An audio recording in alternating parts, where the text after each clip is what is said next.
Ngayon, sasabak tayo sa isang wild topic, ang taong 2026. Hindi, wala pa tayo sa flying cars. Nakakalungkot, di ba? Itong scientist na si Heinz von Forster, sa tingin niya, game changer ang 2026 para sa ating lahat. Bakit? Well, tungkol ito sa maraming tao. Imagine mo, ang buong planeta bilang isang malaking kwarto na punong-puno kada minuto. Sabi ni Von, baka 2026 ang taon na talagang mararamdaman natin ang siksikan. Pero huwag ka magpanik, hindi naman to end of the world. Parang heads up lang na may mga problema tayong kailangang isolve. So, ready ka na bang malaman kung bakit big deal ang 2026? Well, bago pa rin yung diskusyon, make sure na i-hit mo like button at i-subscribe ang channel ko kung hindi mo pa nagkakawa. At kung gusto mong ma-notify sa bawat bagong video ko, i-click din yung bell icon. Malaking tulong niyo sa akin at sobrang na-appreciate yun. Nagawa mo na? Alright, simulan na natin. Pag-usapan natin si Heinz von Forster at yung wild prediction niya para sa 2026. Isipin mo yung scientist na may crystal ball, pero imbes na magic, puno to ng math equations. So, sino nga ba talagang taong ito? Well, hindi lang basta random na tao itong si Heinz na nanguhula tungkol sa future. Big shot siya sa mundo ng cybernetics. Huwag ka mag-alala kung parang robot talk yung word na yan. Basically, tungkol yun sa pag-intindi kung paano gumagana ang mga bagay-bagay ng magkakasama. Parang giant game ng Connect the Dots, pero Science Edition. Ipinanap noong 1911, si Heinz yung tipo ng tao na gustong i-mix ang physics. Alam mo yung tungkol sa mga kung paano gumalaw at gumagana mga bagay-bagay, yun ang physics. At imimix niya ito sa malalim na pag-iisip tungkol sa buhay at sa universe. Parang sinusubukan niyang isolve ang isang malaking puzzle tungkol sa kung saan pupunta ang mga tao. Ngayon, ito yung cool part. Tinignan ni Heinz lahat ng tao sa Earth at kung gaano kabilis tumarami yung bilang natin. Hindi lang basta numbers ang nakita niya. Nakakita siya ng kwentong unti-unting nabubuo. At sa kwentong yun, nag-stand out ang 2026 na parang malaking pulang bilog sa ating mga calendar. Bakit, I ask? Well, sa tingin ni Heinz, baka 2026 yung time na aabot na tayo sa tinatawag niyang tipping point. Hindi ito tungkol sa pagkakahulog, mas parang yung senaryo na nagbibuild ka ng tower blocks, tapos yung pagdagdag ng isa pang block ay pwedeng magpabagsak sa buong tower. Sa Earth terms, tungkol to sa dami ng tao na magpapabago ng paraan ng pamumuhay natin sa planeta.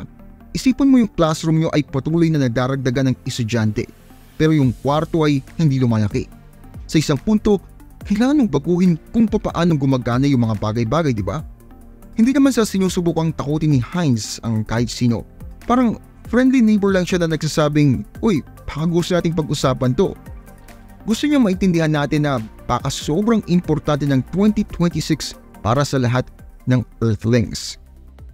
Isipin mo may super cool na puno ka sa backyard mo. Pero hindi to ordinary na puno. Magic puno to na nagdodoble ng branches niya every year. Sa simula, wala namang problema. May konting branches ka lang, tapos naging 4, tapos naging 8. Pero kung tuloy-tuloy ang pagdoble na yan, bago pa mamalayan, sakop na ng puno ang buong kapitbahay mo. Ganyan din ang nangyayari sa mga tao sa Earth. Hindi naman tayo nagdodoble every year, pero mabilis talaga tayong tumami. Ngayon, may mahigit 7.8 billion na tao sa planeta natin. Ang dami, di ba? At ito pa ang crazy thought. Every single day, may mga 385,000 babies na pinapanganak. Para nagdadagdag ka ng isang buong syudad ng tao every week. Imagine mo kung biglang dumami ng ganyan karami ang mga estudyante sa school mo. Kailangan mo ng maraming bagong desk, di ba? Ngayon, hindi naman masama na maraming tao. Pero ibig sabihin nito, kailangan natin ng mas marami ng lahat. Mas maraming pagkain, mas maraming bahay, mas maraming gamit, at kung ano-anong mas marami pa. Para nagtatangka kang mag-share ng isang pizza sa isang malaking birthday party. Sa simula, lahat nakakakuha ng slice. Pero habang dumadami ang bisita na dumarating, parang mas lumiliit ng lumiliit yung mga slices. May mga matatalinong tao tulad nga ni Heinz von Forster na sa tingin nila, baka by 2026, aabot na tayo sa punto na talagang magsisimulang magmukhang siksikan ng lahat. Isipin mo yung graph na medyo flat sa simula pero biglang tumataas na parang rocket. Ganyan ang itsura ng population growth natin. Pero ito yung interesting part. May ibang matatalino na sa tingin nila, baka kaya nating i-handle ang lahat ng taong to. Sabi nila, baka yung mga bagong imbensyon ay magdudulot ng pagbabago sa pamumuhay natin. At ang mas magandang planning ay makakatulong para mas slow down ang mga bagay-bagay. Parang nasa race tayo. Mafi-figure out ba natin kung papaano i-manage ang lahat ng ito? O mauubusan muna tayo ng space? Pag-usapan naman natin ang pagkain. Hindi lang yung favorite mong snacks kundi yung big picture ng pagpapakain sa lahat ng tao sa Earth. Habang dumarami ang tao sa global party natin, kailangan natin ng mas maraming pagkain para sa lahat. Parang yung senaryo na may ilang kaibigan kang dumating at madali nang mag-share ng pizza. Pero paano kung biglang dumating yung buong klase mo? Ganyan yung challenge na hinaharap natin sa pagkain habang lumalaki ang population natin. Ngayon, hindi naman tayo pwedeng mag-magic para lumitaw ang mas maraming farmland. Kaya kailangan nating maging creative. Imagine this, may mga drones na lumilipad sa mga bukid, parang mga tiny farm hands. May mga computer na nagsasabi kung kailan exactly kailangan ng tubig ng mga halaman. At may mga farms pa na tumutubo pa pataas instead na pahalang sa mga buildings sa syudad. Parang galing sa sci-fi movie pero nangyayari to ngayon mismo. Pero ito yung tricky part. Hindi lang tutungkol sa pagtatanim ng mas maraming pagkain. Kailangan nating maging matalino sa kung saan at papaano tayo magtatanim. May mga lugar tulad ng parts ng Africa at Asia na nahihirapang makakuha ng sapat na pagkain. Parang yung senaryo na laging mas maliit ang baon ng ibang bata sa klase mo. Hindi fair, di ba? Kailangan nating alamin kung paano mas maayos na i-share ang food wealth. At ito pa, yung presyo ng hapunan mo hindi lang tungkol sa pagkain mismo. Tungkol din yan sa kung paano nakakarating sa plato mo. Isipin mo lahat ng steps, pagtatanim, pag-pack, pag-ship at pagbebenta. Kung may part sa journey na yan na mas mahal, pwedeng tumaas ang presyo ng pagkain para sa lahat. So, ano yung game plan habang papapalapit na tayo sa 2026? Well, kailangan nating tiyakin na sobrang lakas ng food system natin at handa tayo sa kahit ano. Parang paghahanda sa isang big game, kailangan natin ang tamang equipment, mga full farming tech, magagandang strategies, mga smart policies, at teamwork, mga bansang nagtutulungan. Ang goal? Well, siguraduhin na lahat, kahit saan man sila nakatira, ay makakaupo para sa isang masarap na kainan. Malaking challenge to, pero sino nga bang ayaw mag-solve ng malalaking world-size puzzle, di ba? Isipin mo na naglalaro ka ng video game kung saan kailangan mong protektahan ng isang magical forest. Pero sa game na ito, mas mabilis na nawawala ang forest kaysa sa kaya mong isave. Ganyan ang nangyayari sa totoong buhay. Kada minuto, nawawala ang mga kagubatan na kasing laki ng football fields. At hindi lang ito sa isang lugar. Nangyayari ito sa buong mundo. Mula sa Amazon, hindi yung website yung totoong rainforest. Hanggang sa mga kagubatan sa Asia, nawawala ang puno ng mas mabilis. Pero bakit nga ba nangyayari ito? Well, habang dumadami ang mga taong ipinapanganak, kailangan natin ng mas maraming space para tumira at magtanim ng pagkain, ba? Parang yung senaryo na lumaki ang pamilya mo at kailangan nyo ng mas malaking bahay. Pero instead na lilipat lang kayo, isipin mo kung kailangan mo magputol ng mini forest para magtayo ng bagong bahay. Ganyan ang nangyayari sa malaking scale sa buong mundo. Itong wild thought, yung masarap na avocado toast na gusto mo, well, may possibility na may mga puno na pinutol para makapagtanim ng mga avocados na yan. Nakakagulat kung paano yung food choices natin ay pwedeng makaapekto sa mga kagubatan sa kabilang dulo ng planeta. Ngayon, sino nga bang nasa likod ng lahat ng pagputol ng puno na ito? Well, hindi lang ito mga taong nangangailangan ng bahay.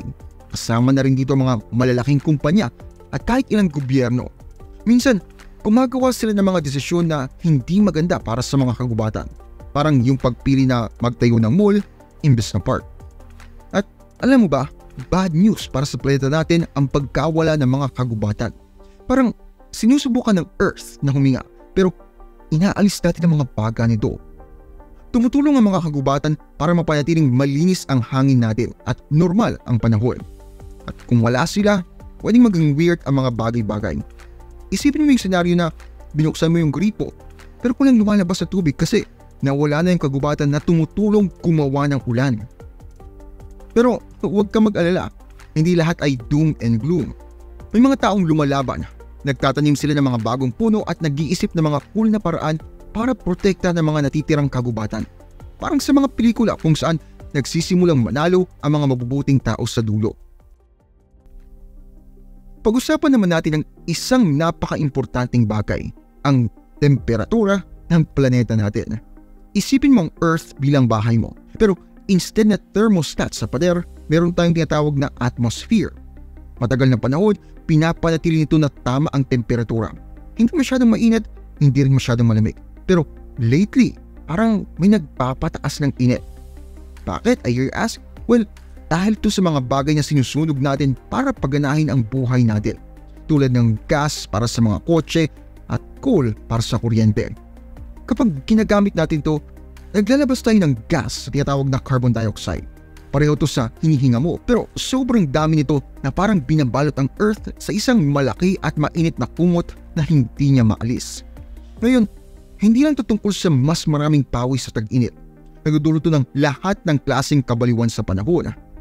Isipin mo kung nag-glitch yung video game mo at biglang may bagyo, ay sunog at sobrang lamig na magkakahalo. Ganyan ang nangyayari sa planeta natin. At ito yung tricky part. Sabi ng karamihan ng mga scientists, tayo raw ang dahilan nito dahil sa sobrang pagsusunog ng mga bagay-bagay. Pero may mga taong hindi naman sumasang-ayon dito. Bakit? Well, minsan kasi pag inamin na may problema, ibig sabihin kailangan baguhin kung paano natin ginagawa ang mga bagay-bagay. At nakakatakot yun, lalo na sa malalaking kumpanya. Pero huwag kang mag-alala. May mga bida rin kasi sa kwentong to. May mga scientists at investors na nag-iisip ng mga cool na paraan para tumulong. Electric cars na hindi na kailangan ng gas. Malalaking windmill na gumagawa ng kuryente ng walang puso. Parang galing sa sci-fi movie, pero totoo to. Nagtutulungan din ng mga bansa. Gumagawa ng mga pangako para tumulong na palamigin ang mga bagay-bagay. Parang malaking group project, pero para sa buong mundo. Kaya habang papalapit tayo sa 2026, isang taon na sa tingin ng ilang matatalino ay napaka-importante. May malaking tanong tayo. Kaya ba nating baguhin ang sitwasyon? Makakaligtas ba tayo sa tulong ng mga cool na imbensyon at teamwork natin? O may surprise ending kaya tayo? Alright, tapusin natin ito sa pamamagitan ng pagtingin sa mga ginagawa natin para tulungan ang planeta natin. Isipin mo ang syudad bilang malalaki at gutom na nila na. Kinakain nila maraming mga bagay-bagay tulad ng tubig, pagkain at enerhiya. Pero papaano kung pwede nating turuan ng mga city monsters na ito na kumain ng mas kakaunti at maging mas malinis? Yan mismo ang sinusubukang gawin ng ilang napakatalino nating mga kababayan. Nagde-design sila ng mga syudad na may mas maraming park, mas matatalinong paraan ng paggamit ng tubig at mga gusali na hindi nag-aaksaya ng enerhiya. Parang pag-convert ng isang malaki at maingay na monster truck sa isang tahimik at eco-friendly na kotse. May mga syudad na gumagawa na nito tulad ng Copenhagen at Singapore na nagpapakita sa atin kung papaano ito gagawin. But wait, there's more. May mga tao sa buong mundo na nagtatanim ng puno ng bonggang-bongga. Bakit? Well kasi, katulad nga ng discuss natin kanina, ang puno ay parang baga ng Earth.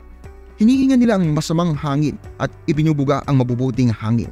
Parang binibigyan natin ang planeta natin ng bagong set ng baga.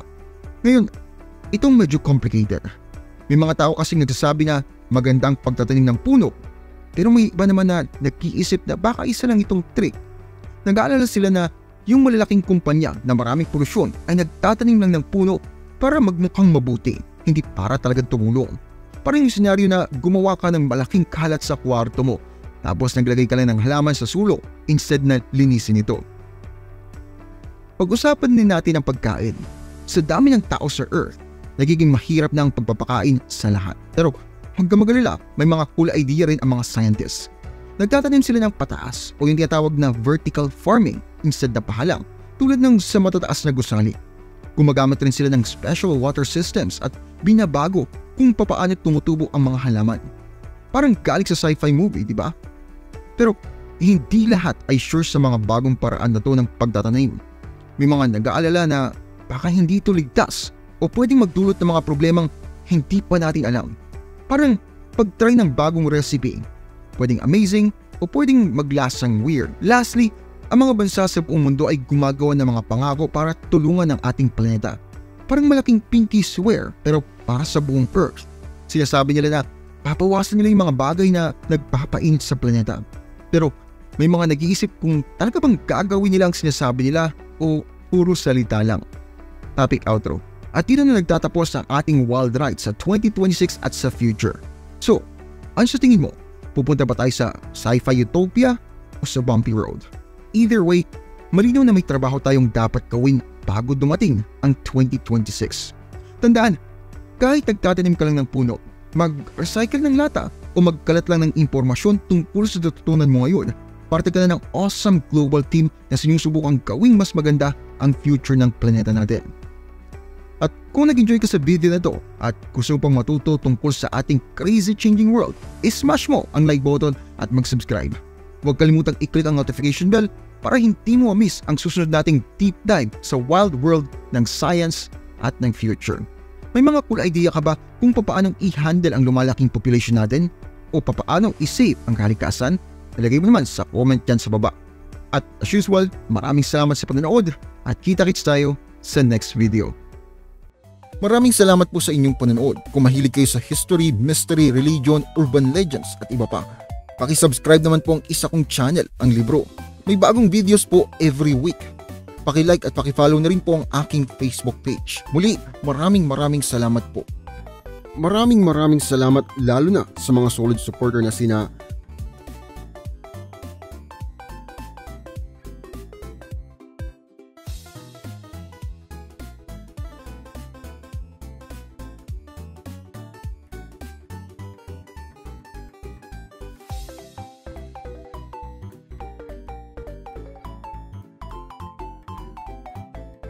meron po tayong member content, pakicheck na lamang po ang playlist. Marami-rami na rin pong nakalagay doon. Muli, maraming salamat po sa inyong patuloy na pagsuporta.